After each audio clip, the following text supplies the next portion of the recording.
All right, let me get this up and going. This is our last lecture. And this chapter is reviewing language, culture, and English language learners. There's also a part I have added in at the end. I'm talking about socioeconomic status. There's a couple reasons I did that. The primary reason is that when you look at these populations, ethnicities, different cultural backgrounds of children, and those children being English language learners, meaning English isn't their native language or their first language, there's a lot of research that shows a correlation in poverty and some of these ethnic groups, and we know that's a problem. But you will see that in special ed as well. Another reason is when we were talking about behavioral disorders, EBD, that chapter, and then when we look at English language learners or multicultural students, basically non-Caucasian students, and then those who are living in poverty, those from a low socioeconomic status, those three groups, there are high disproportionalities of kids both under and over identified.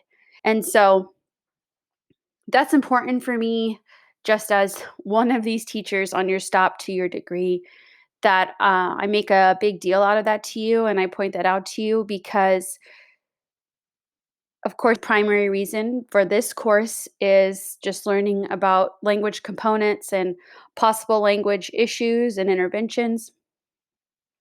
But across special education, again, those categories of behavior differences, English language learners, and low SES, there's just some major issues with, again, identifying them appropriately. So I went ahead and included an activity and decided to take some time to dive into that issue as well. What does that language development look like? What are some implications of that on their language and behavior, and what are some ways that we can consider that in our evaluation and in our planning? All right.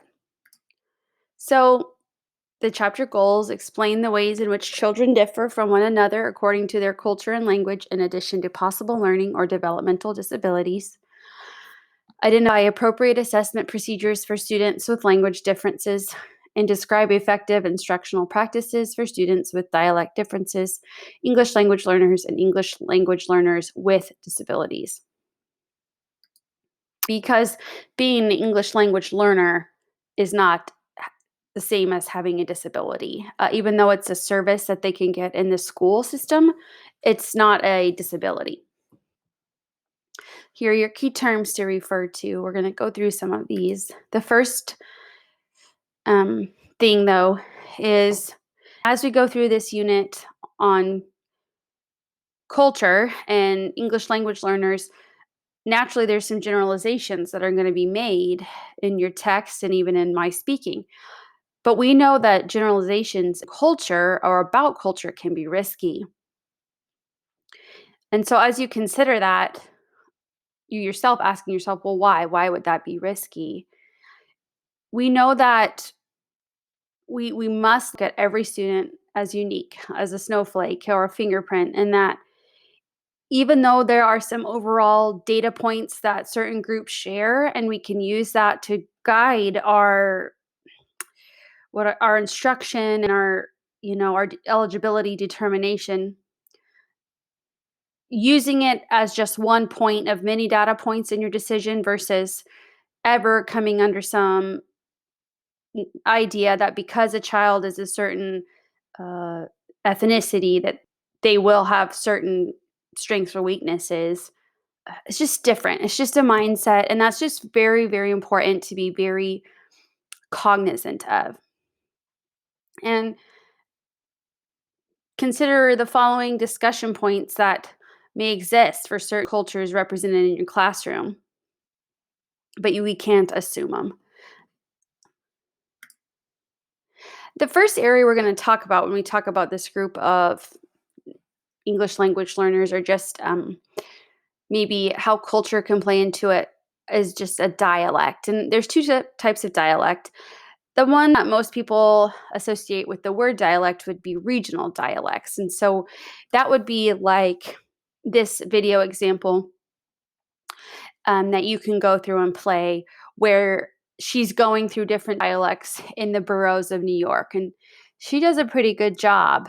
If any of you ever saw The Nanny, the TV show, I don't know if any of you are old enough to know what that is, but she sounds like Fran Drescher for sure in one of those. So that's a difference. That's not a disorder. And that would be considered a regional one, like this Eastern accents or maybe a Southern accent. My family, my husband is from Minnesota, and all my in-laws still live there, and they very much have a regional dialect of Minnesotan. So that's one type of dialect. I think overall people are pretty aware of this and would understand. um, just because someone has a Boston accent doesn't mean that it's a disability.